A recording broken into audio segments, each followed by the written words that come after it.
Germany is the birthplace of the first homosexual movement. The term homosexual was coined by the German-language writer Karl Maria Kertbeny.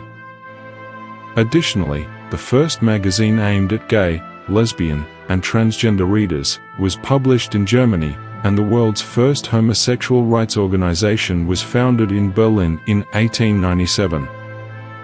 In the 1920s, gay culture thrived in major German cities, particularly Berlin.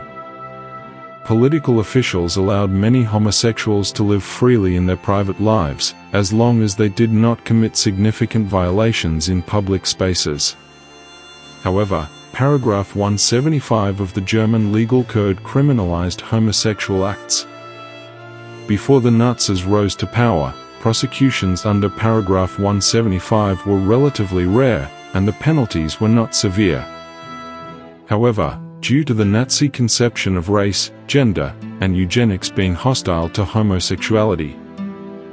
In 1933, just 1 month after the Nazis took control, Hitler suppressed homosexuals by closing lesbian and gay bars, cancelling publications, and shutting down the Hirschfeld Institute. Gay men were arrested, with some becoming the first prisoners in concentration camps. In 1935, the regime also expanded paragraph 175, broadening the scope of activities deemed illegal, and increasing the punishment for homosexual acts, from 6 months to 5 years. The number of men detained and tried under paragraph 175 increased tenfold.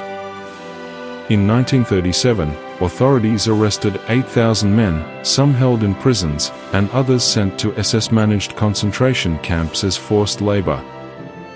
In total, around 15,000 gay men were imprisoned in concentration camps, and an estimated 60% of them are believed to have died, either murdered, or perished due to poor health and persecution. Faced with these oppressive conditions, unknown numbers of gay, lesbian, and transgender Germans fled abroad, while others married to appear in line with Nazi ideological norms. The Nazis, and often the broader society, viewed gay people as highly nonconformist, and this was one of the motivations for the persecution. The Nazis promoted traditional family values, with distinct gender roles between men and women, encouraging women to have many children. The Nazis also regarded gay people as a threat to the German ideals. As evidenced, in 1937, when Heinrich Himmler stated in his speech to SS leaders that the persecution and even murder of homosexuals were desirable because gay people hindered efforts to create a racially dominant and strong nation. Capturing homosexual individuals was more challenging, compared to other groups targeted by the Nazis.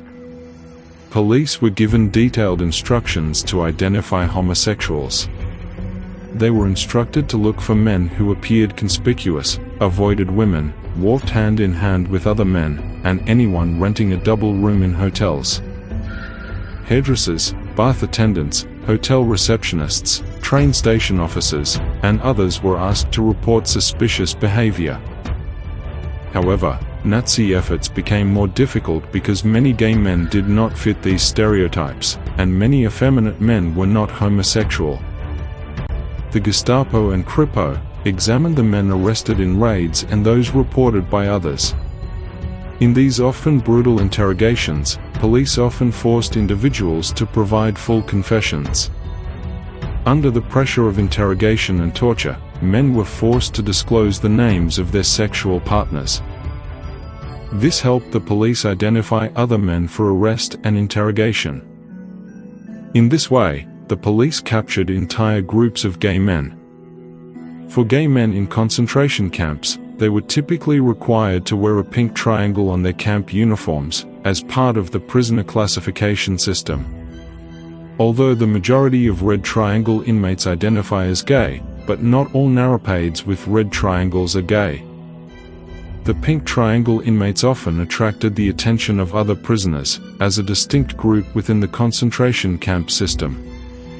According to many reports from survivors, pink triangle prisoners experienced the most abuse in the camps. Sometimes, pink triangle prisoners were given the most exhausting and demanding work assignments in the camp labor system. They were also frequently targets of physical and sexual abuse by camp guards and fellow prisoners. Gay men could be imprisoned and persecuted in concentration camps for reasons other than their sexuality. Some gay men were sent to camps as political opponents, Jews, or members of other prisoner categories. In these cases, their sexuality was generally secondary to the reasons for their imprisonment. However, as the needs during World War II increased, the number of men arrested under paragraph 175 decreased. The need for total war took precedence over the Nazi campaign against homosexuality. Many men with paragraph 175 charges joined or were conscripted into the German military. The military needed manpower, and in many cases they did not consider a soldier's sexuality to be important. Starting in 1944, some forcibly conscripted homosexual camp prisoners were included in the army, continuing until a week before Germany's unconditional surrender. The Nazi government also had concerns that excluding homosexuals from military service could provide an opportunity for men to avoid conscription. However, arrests and punishments under paragraph 175 continued throughout the war years. The persecution of homosexuals by Nazi Germany is considered the most severe episode in the history of discrimination and violence against homosexuals. Arrests and detentions for consensual homosexual acts continued to be common in West Germany and Austria until the 1960s. Between 1945 and 1969, West Germany punished approximately 50,000 men.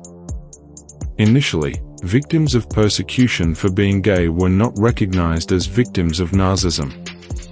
However, in 1985, Nazi persecution of homosexuals was officially acknowledged, and in 2002, the government overturned Nazi-era penalties under paragraph 175. For the first time, gay men who suffered at the hands of the Nazis were entitled to financial compensation from the German government for the injustices committed against them.